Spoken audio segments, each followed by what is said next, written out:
Welcome to another episode of The Brand Called You, a podcast and podcast show that brings you leadership lessons, knowledge, experience, and wisdom from thousands of successful individuals from around the world. I'm your host, Ashutosh Garg, and today I'm privileged to welcome a very senior corporate leader from Paris, France, Mr. Malcolm Staves. Malcolm, welcome to the show. Thank you very much. It's a pleasure to be here. Thank you. Thank you. Malcolm is the Global Vice President for Health and Safety at L'Oréal in France. So, Malcolm, before we talk about health and safety and diversity, equity, and inclusion, tell me a little bit about your own journey. Wow. Our journey goes back quite a few years now. So I started leaving university as a chemical engineer, working in heavy chemicals, construction industry. Eventually, I was a plant manager in a UK site, and we were sold, right? We were sold to a different company, and the consultancy came in to do the due diligence, and I refused to let one of the guys on site because he had a beard. And that particular guy was so upset. He went all the way up to the CEO, etc. But eventually he came on site. A few months later, the environmental consultancy invited me to join them. So I switched from production, plant manager, etc., into environmental consultancy. And eventually I went to my number one client, which was a company called American National Can. And I took the first site worldwide to what was called, what is still called ISO 14001 of all industries combined. I have a saying that, you know, sometimes people remember the first place, but they don't remember who came second or third or fourth. And from that company was owned by a French company, and they brought me into health and safety.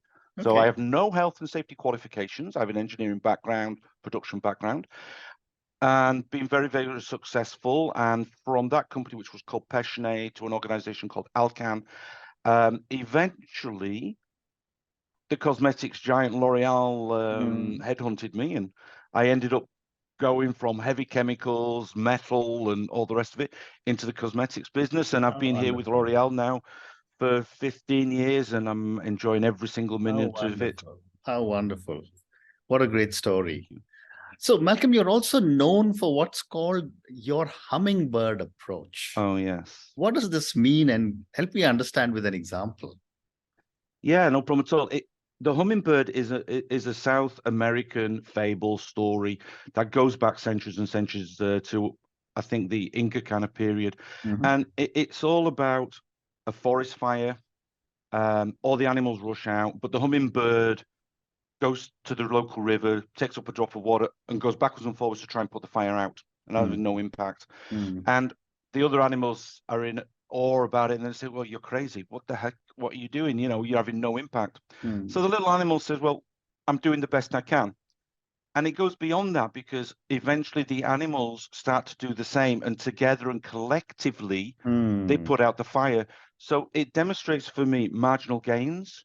Every act, no matter how small, from no matter who, has an impact, right? And it's also about leadership of care, because the hummingbird, the little animal, cared.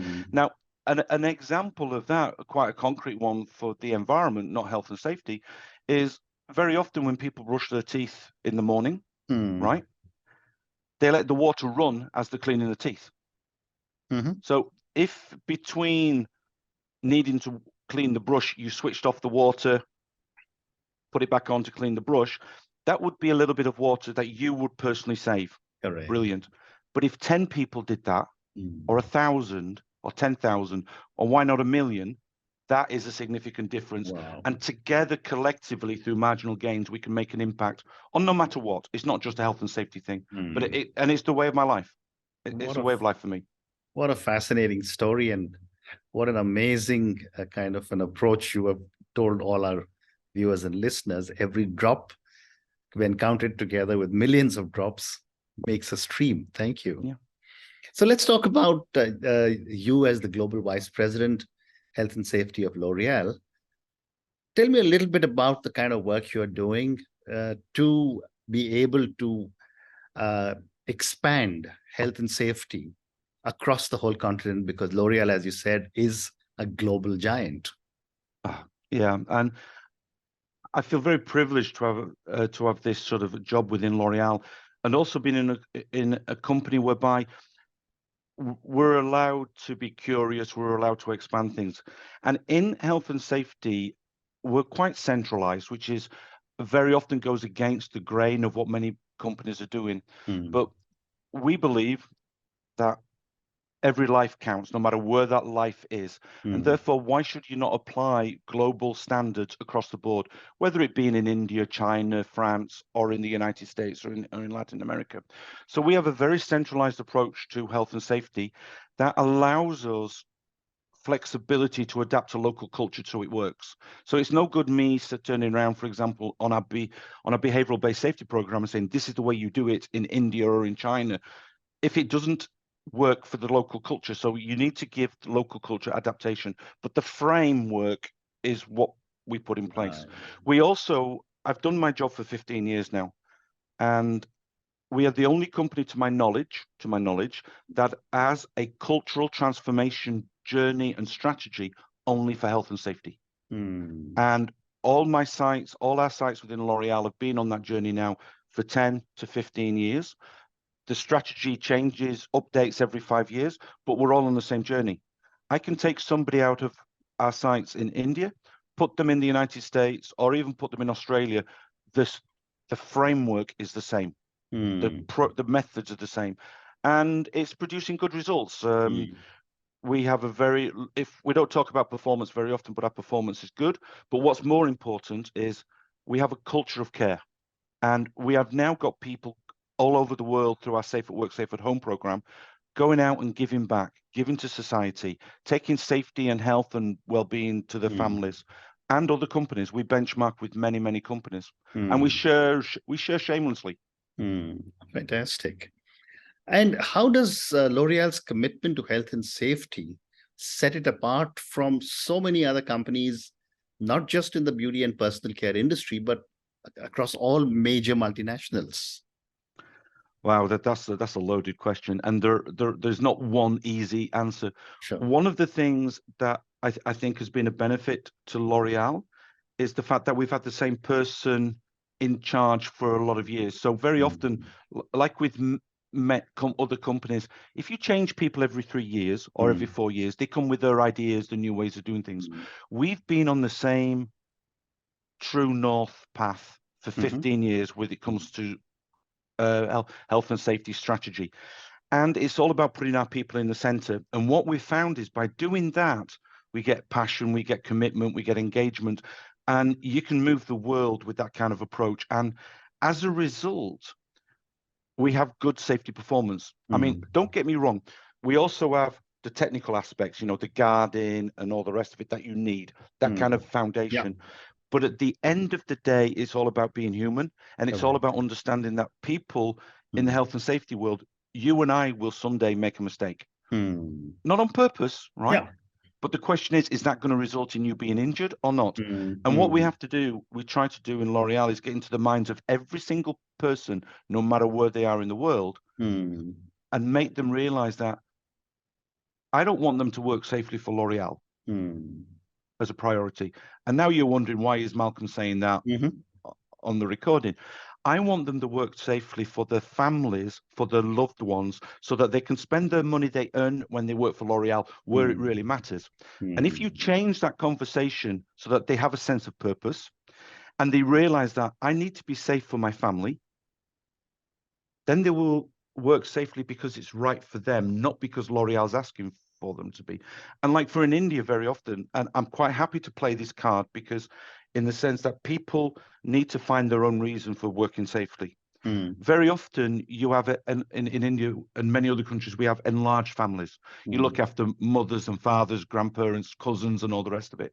Sometimes the person working for L'Oreal is the only breadwinner, the only person bringing in income. That is more than enough of a reason for me to work safely and to protect yourself. Well said. Great response. Thank you. My next question is on the 3 years that the whole world has spent handling the COVID-19 pandemic. That must have put some serious pressure on you, Malcolm, because as the head of health and safety, you had to make sure that your flock around the world was protected. What steps did you take to ensure that you've come out so well after this massive challenge? Um, a number of things. First thing, just to let you know, we were caught with our pants down, right? Mhm. We collected masks, gel, aprons, gloves, etc., and we sent them all to China. Mm. We believed it was going to be contained like previous, pandemics in Correct. China itself, Correct. and then it came to the rest of the world, and very quickly we went into crisis mode at corporate Mm. level, Mm. and because we are centralized and because we have an excellent network of EHS professionals, what we did was we created the standards, the instructions at group level, and we deployed globally, right? Mm. Once we knew it was coming, we deployed them globally so that when a country went into lockdown or it was getting close to lockdown, our sites had the instructions. They didn't have to think about it, Mm. reinvent the wheel. And that reactivity by using a very enabled network of health and safety professionals Mm. was probably critical in us continuing to, and I'm going to say produce, not necessarily to sell. We Mm. transformed within a very short period every single one of our 39 manufacturing facilities into manufacturing gel, which we then gave, obviously for free, locally to hospitals and local, I'm going to say local markets, because Mm. the amount we were building, we were making of gel, etc., was not sufficient for globally, but we Mm. could make a difference locally. It's the Hummingbird, again, if I Mm. can say. Absolutely. And we were recognized by the World Business Council for Sustainable Development and several other organizations of having a very efficient system. Some companies would say, well, we left it to the local sites because they know the local culture, the conditions. Yep, I understand that, but we gave a light at the end of the tunnel. We didn't have our sites thinking about what they needed to do. They just had to do it. And an Mm. example of something where we were significantly able to help as well, we purchased many thermal cameras at really on the onset because we thought it was a way of identifying if Correct. people had the COVID or not. It wasn't a definite, but Mm. and we bought them in Europe all over the world and we shipped them to all our sites. So Mm. it was a work together. So our contribution was central and key at the corporate level. And honestly, I don't know if any of you people listening are health and safety professionals, but typically that network of professionals in any organization is amazing and very effective and efficient at deploying systems and standards, etc. And Mm. we just used that, and Amazing. it worked well. Amazing. Thank you. My next question, Malcolm, is what role do environmental sustainability and ethical practices play in L'Oreal's health and safety policies? Oh wow! Uh, I'll start with the ethical bit Yeah, first in. I, I alluded it earlier about the fact that for us within L'Oreal and for me personally, a human life has the same value no matter where it is in the world. correct. And if we were being very honest with everybody, we know that's not necessarily always the case in the countries, right? So Mm. you see differences in legislation with respect to health and safety. But in L'Oreal, in those areas whereby there's a life behind it, so we could have a fatality or kind of accident or even an irreversible accident, we globalize and standardize at the best. So Mm. for example, in Europe, there is something called the ATEX regulations for explosions and hazards and controlling them. We apply them worldwide. China, South Africa, South America, North America, Mm. because it is a good standard. We Mm. apply for fire protection, for example. That can vary from country to country, and in some countries you don't need to have a sprinkler system.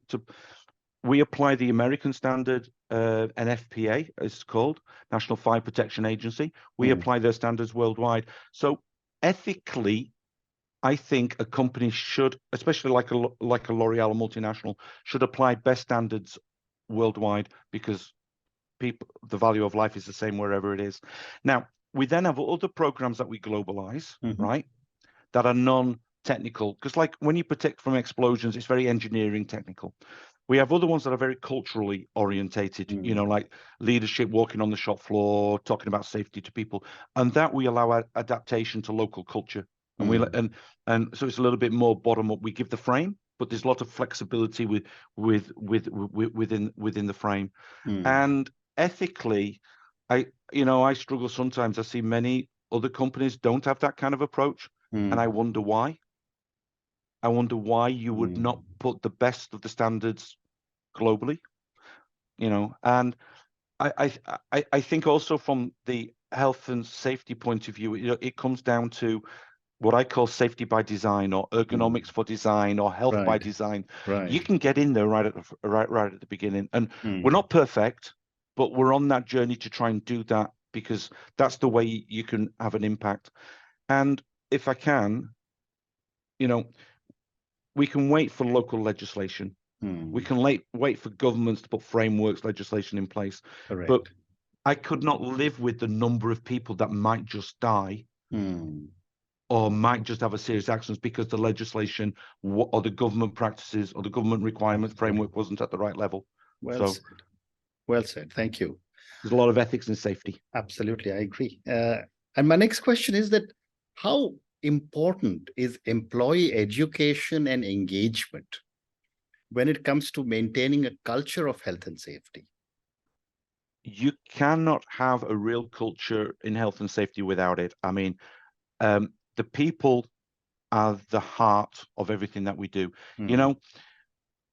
L'Oreal or any other company is only as good as the people that work for it, and it's the people at all levels, right? And so training of employees, we have a number of training programs. We train all our senior leaders, go through what we call leadership and safety culture training. So it's not about safety leadership, it's about leadership and leading the whole, whereby you cannot be a good leader if you don't lead safety or through safety.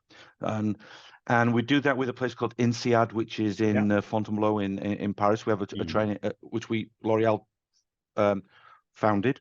We then have training for all line managers to align them with the methodology, but also to say, look, in today's world, do you use these as well as do all your other jobs as well? Because you need to find, it's not necessarily a balance, but you could be the best safety company in the world, but if you're not making any profit, you're not giving a return to stakeholders, your company may disappear and all those people are out of work. So you've got to find that right balance. But also training the employees so you raise their awareness about safety. Now, you mentioned health and safety culture, etc. The programs we put in place when we look at transforming our culture is to develop a risk-searching culture. I want you as an individual to be able to see a risk and react to that risk. Correct. So to avoid an accident. So that's important. And our training and our programs are actually training of the mind as well. We're very much into heuristics when we design and cognitive bias when we design our systems, so that we have what we call the right tool at the right time. And this is, how do you get leadership to be visible and felt in health and safety? But then how do you get employees engaged and involved so that they can contribute? Because at the end of the day, it's not always about training per se, like how do you do a lockout tag out? It's about training the mind to see risk and to see things differently, and looking for the leadership in everybody, not just the leadership in the management, right? It's a long journey. The training's important, it's vital, but it's not the end of it, because you have to change the neurons and the way they see risk as well. I don't know if that makes sense, but no, it makes a lot of sense. And I think you're articulating these things so clearly now. So I'm going to move through a few questions of diversity, equity, and inclusion, and how you handle them when it comes to health and safety. So my next question is, how does L'Oreal's commitment to diversity and inclusion factor into your health and safety initiatives?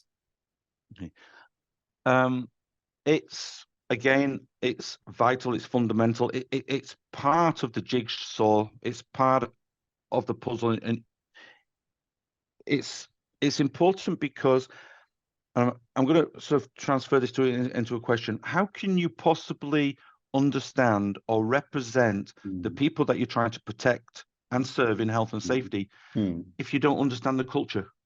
Because we're not wired, and people are not wired and think in the same way between different countries. So why should we send an Englishman, for example, to be driving health and safety in India, right?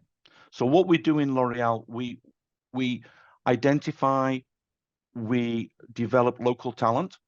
And my health and safety people in India are from India. They understand the culture, the challenges, etc. And the same wherever you go in the world. So I'm a great believer that you cannot serve the people you want to protect unless you're as diverse and as inclusive as them, which is a challenge, right? Which is a challenge. Correct. Right.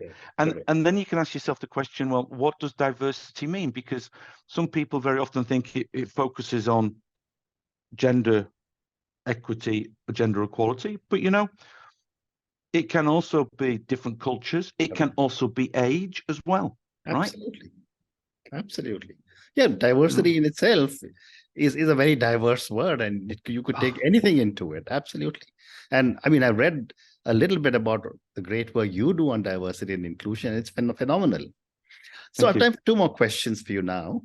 My next question is that what is L'Oreal doing to foster an inclusive environment for employees with disabilities, ensuring their health and safety needs are met? It's a number of things. I mean, it's primarily an HR driven subject across the globe, and again, it goes. You need to be people with disabilities need to be included, right? They have as much of a right to work, etc., as anybody does. Absolutely. And I think we think in L'Oreal that all companies should have the same approach, right? L'Oreal, from what I see and what I benchmark, tries to go out of its way to be inclusive, to bring people in. But to do that, it's important that the managers, the people that are already working there, understand the challenges of the people that you want to bring in, the people that have special needs, etc. And that in itself is not easy. It's not easy to put yourself in the shoes of somebody else. But L'Oreal across the board is trying to make a difference, and I think it does well to be open to diversity and inclusivity in the widest sense. And also, I'm going to be very, very direct as well. I mean, it's even though it makes sense internally, it also makes sure that we understand, and this is not health and safety, our customers' requirements as well. Correct. Because you can't be an able-bodied person and understand what somebody's going through if they spend their life in a wheelchair. And recently I've seen that we've developed even tools that people that cannot keep still, they're shaking their hands all the time. So a lady could apply lipstick, right? Little things like this, it's like the Hummingbird again, are so important that are life-changing things. So L'Oreal's pretty good. And in health and safety, as I said, we're extremely inclusive and diverse, but we need to, because they're the people that we're protecting. Absolutely. We need to understand the people. Absolutely. And my last question to you, Malcolm, and this is to you as a very senior corporate leader, and this is for the thousands of people who will listen to our conversation. Based on your own amazing journey, and as you said, from being an engineer to leading health and safety of such a global organization, what would you say are 3 lessons you would want a lot of our young viewers and listeners to take away as they embark on a career in the corporate world? The first thing is, I would say, don't forget your roots, right? I think part of, if we can say, my journey has been because I've remembered my humble backgrounds, and where I came from and the challenges. Don't forget your roots. The second thing that's been really important, I think, in my journey, and some may say success, but I prefer sometimes to think that I've been lucky enough to be in the right place at the right time, is the power of networking. Right? I network with my peers in other companies. I network with people that don't even work in this industry, because I'm inspired by these people. And there are little bits of the programs in L'Oreal that we've put in place over the last 15 years that, I'll be honest with you, I've stolen with pride, if that's the right word, or borrowed Correct. with pride from other companies through my networks to the benefit of the L'Oreal and the people that work for L'Oreal. Correct.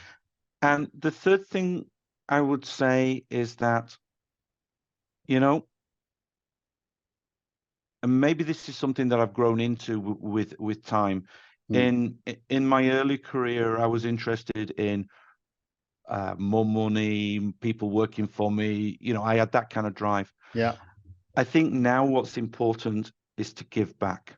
I think we can all make a little contribution, no matter how small, right, to society, to our networks, and just reach out. And, you know, it feels good to give. Correct. Right. So they would be the three things that I would say, you know, start your, even no matter where you are on your journey, you know, give back to the profession, be curious, and be generous. Very interesting. And on that note, Malcolm, and your three wonderful lessons, don't forget your roots, remember the power of networking, and the third one, give back. And as someone else told me, be a giver, not a taker. Yeah. Thank you so much for speaking to me about your own incredible journey. Thank you for speaking to me about so many different aspects of health and safety at L'Oreal. I think you opened my eyes to many, many new things that you are doing. Thank you for speaking to me about diversity, equity, and inclusion that you are handling in your function, and not just for employees, but also for customers. And I think that was such a powerful example you gave me. You know, I was expecting the highest of standards from a global organization like L'Oreal, and I think you've exceeded my expectations. Thank you so much for talking to me, and good luck to you. Thank you very much. It's been a real pleasure. I really enjoyed it. Thank you. Thank you for listening to the Brand Called You videocast and podcast, a platform that brings you knowledge, experience, and wisdom of hundreds of successful individuals from around the world. Do visit our website www.tbcy.in to watch and listen to the stories of many more individuals. You can also follow us on YouTube, Facebook, Instagram, and Twitter. Just search for the Brand Called You.